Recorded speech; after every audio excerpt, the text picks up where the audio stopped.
Hello ndugu zangu, tumemaliza Christmas salama siku ya jana. Sitochoka kuwasanua, sitochoka kuwakumbusha mpate tafakari ya kujitafakari na kujiuliza kichwani.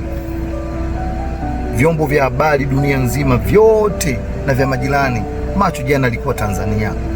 Lakini naomba uniambie, ni chombo gani kimeripoti kwamba hatimaye Watanzania wamechagua amani, wachochezi wameshindwa, watu wamesherekea sikukuu kwa amani? Mimi jana macho yangu yalikuwa kwenye TV, CNN, BBC, nikifuatilia na baadhi ya vyombo vya majirani zetu ambao walikuwa wanasema huko Tanzania.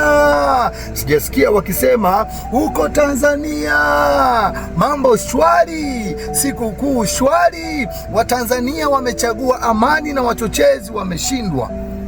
Ni chombo gani walikuwa wanatafuta itoke hata shida kidogo tu ya watu watatu tu? Ingekuwa ni habari ya kimataifa. Lazima Watanzania tutafakari, kwa nini amani yetu haitangazwi? Kwa nini mazuri yetu hayasemwi? Wanavizia mabaya. Jitafakari. Na wachochezi baada ya kuona wanashindwa sasa na Watanzania wamechagua amani, tumemwona mtu mmoja yule dada mpuzi yule anaitwa Mange Kimambi, leo ametweet, ndakuwekea tweet yake hapa.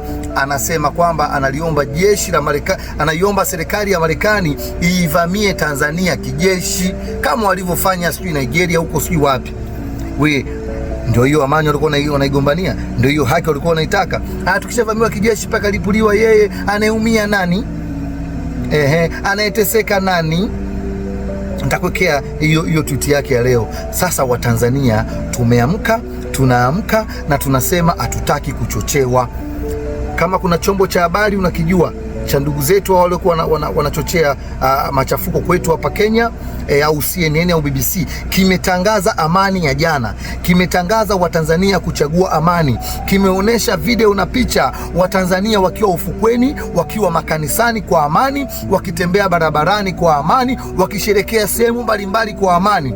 Nitumie klipu hiyo na nitakupa zawadi. Asante sana. Think big.